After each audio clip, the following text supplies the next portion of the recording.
what are we doing here? We are here to improve. Who asked this question and who gave this answer?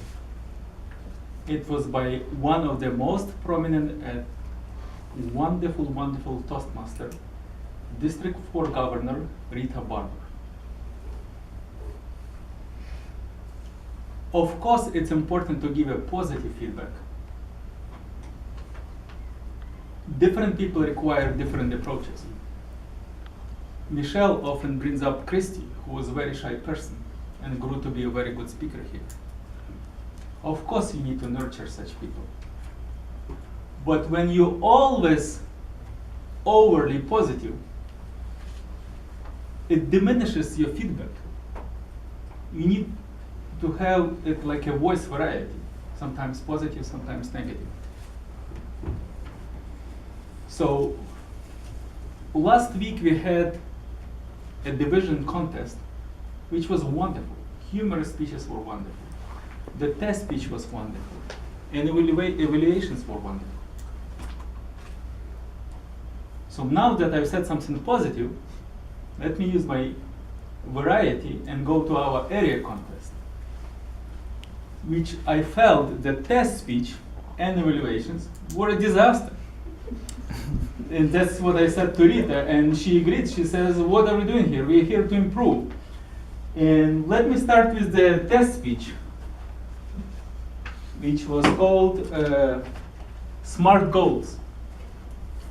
So the test speech was done on the premise that 3% of Harvard graduates only wrote down their goals, and those who did eventually made 10 times more money than the others. I immediately was infuriated. I wanted to give a rebuttal right there and then. And what's worse, 4 out of 5 evaluators, including our own, were saying, we were so inspired, I'm gonna write down my goals, put it on the fridge, such a goal, we all want to be 10 times richer. I really was disgusted with it. Let's start with the speech. Number 1. First of all, it's urban legend. It's a myth. And now let me give you a clue. If something like 10 times richer, not 9, not 11.5 times, just this round number, easy to remember. That should give you a clue that's urban legend and it's not true. Second of all a lot of us are here in the technical company engineers. We should look at the things such as spurious correlation. Maybe those guys would have made 10 times more money anyway, to begin with, even if they didn't write their own goals. Maybe they were from elite families and graduated from Harvard. So one solution doesn't mean that if it worked in one situation, will work in all the situations.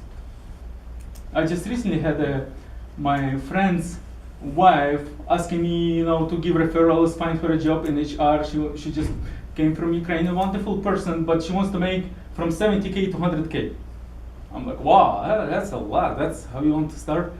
And she was crying that I'm a naysayer. She says, if I were listening to naysayers like you, I would be still living in Ukrainian village, not be here in America, married to a Ukrainian guy.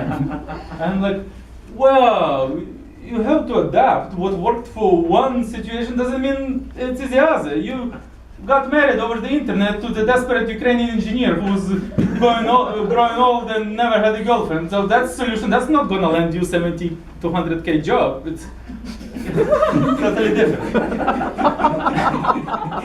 So, next about the speech.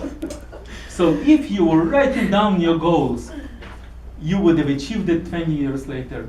And so really, that's easy. Writing down your goals when you were 23, never changes them, never adapting. I was totally different person then. If I wrote my goals when I was 23, I would write I want to have 10 more girlfriends. Is that the goal that I should have been pursuing? It's ridiculous to write down your goals when you're 20 and just terrible. And the last thing about the goal itself, making 10 times more money. Yet another just ridiculous thing that infuriated me. I would be the last person to tell you that money doesn't matter to me. I enjoy my Lexus and flat screen TV. But beyond a certain minimum, that you don't need to worry about the everyday stuff where you live and what you eat, that it doesn't distract you from your inspirations, it shouldn't really matter that much. I don't consider it as a worthy goal. Hence the title of my speech. So here's the suggestions I'm gonna give to you. Instead of those SMART goals, find your passion, what you're good at, because it's a positive feedback loop. What you're passionate about, you are good at. What you're good at, you're passionate about. That's not enough. That's step number one. Step number two, you need to find the business needs for this, to somehow match it that the world needs your passion and what you're good at. Be aware that what works for one situation or one person, one lucky person making billions of dollars, may not work in all situations. You're not in Harvard to begin with. So observe what works and what doesn't, and find out what works for you. And here's my final question for you guys, and I hope you give me the right answer. When you graduate from Harvard, are you gonna write down your goals? Say no.